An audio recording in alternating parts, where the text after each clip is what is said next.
Christ is not ours. Jesus Christ is not ours. हमारा कौन है? राम भगवान.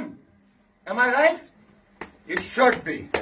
हम कोई भी क्रिश्चियनों का बाइबल को फॉलो नहीं करेंगे. Am I clear?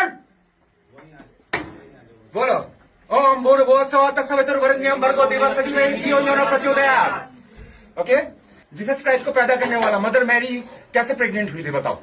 Mother Mary പിഴച്ചു പറ്റിയിട്ടുണ്ടായ ജീസസിന്റെ മതം നമ്മുടെ നാട്ടിൽ വേണ്ട, ജീസസിന്റെ ഒരു പരിപാടികളും നമ്മുടെ നാട്ടിൽ വേണ്ട എന്നാ പറഞ്ഞത്. പറഞ്ഞത് വേറെ ആരുമല്ല, ഇവൻ തന്നെ.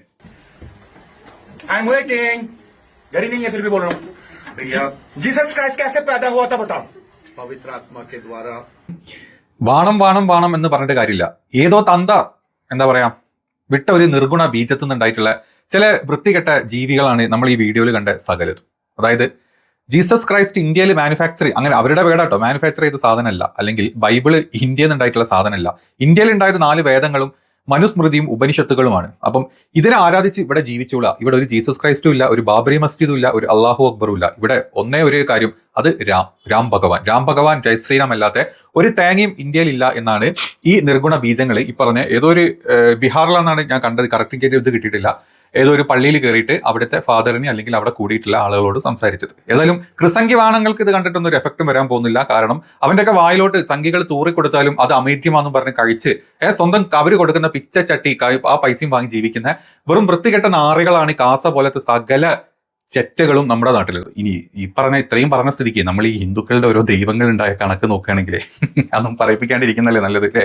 ഹിന്ദുവിൽ ഓരോ ദൈവങ്ങൾ ഉണ്ടായത് ആണും പെണ്ണും സെക്സ് ചെയ്തിട്ടാണോ ഒന്ന് ചിന്തിച്ച് നോക്കുക. ഓരോ ദൈവങ്ങൾ അങ്ങനെ എടുത്തു വെച്ച് നോക്ക്. ഹനുമാൻ, രാമൻ, സീത, ഇത് എന്ന് പറഞ്ഞു കഴിഞ്ഞാൽ ചിലപ്പോൾ മീനിനുണ്ടായതായിരിക്കും, ചിലപ്പം പൈക്കുട്ടിക്ക് ഉണ്ടായതായിരിക്കും, ചിലപ്പോൾ ആകാശത്തുനിന്ന് ഉണ്ടായതായിരിക്കും, ചിലപ്പോൾ വായുദേവൻ ഉണ്ടായതായിരിക്കും, ചിലപ്പം ഭൂമിദേവിക്ക് ഉണ്ടായതായിരിക്കും, ചിലപ്പം ആണും കൂടിയിട്ടുണ്ടായിട്ടുള്ള ചില ദൈവങ്ങൾ വരെ ഉണ്ട് കൂട്ടത്തിൽ എന്നുള്ളത് നമുക്കറിയാം അല്ലേ. അപ്പം ഹിന്ദു ദൈവങ്ങളുടെ അങ്ങ് പിതൃത്വം തെരഞ്ഞു പോയാൽ ഈ പറഞ്ഞ സംഖ്യക്ക് വായിൽ പിരിവിട്ടിപ്പോവും. അപ്പം യേശുക്രിസ്തു എങ്ങനെ ഉണ്ടായത്, ഏത് രീതിയിലാണ് ഉണ്ടായത്, ആ ദിവ്യഗർഭത്തിന്റെ കഥകളൊക്കെ ലോകം മൊത്തം വാഴ്ത്തുന്ന കാര്യങ്ങളാണ്, ലോകം മൊത്തം അറിയുന്ന കാര്യങ്ങളാണ്. അതുകൊണ്ട് തന്നെ ലോകത്തിൽ ഏറ്റവും വലിയ മതമായിട്ട് ക്രിസ്ത്യാനിറ്റി ഇപ്പോഴുള്ളതും അതിൽ ഏറ്റവും കൂടുതൽ വിശ്വാസികളുള്ളത്. അതല്ലാണ്ട് ഇവനെ പോലത്തെ സംഖ്യകൾ കാണിക്കുന്ന തറ വേലകൾ ഇറക്കിയിട്ട് തറ ദൈവങ്ങളെ കൊണ്ട് വെച്ചിട്ടല്ല ലോകം ഉണ്ടായതും. ലോകത്തിന്റെ ആ ഒരു ചരിത്രമാണതൊക്കെ.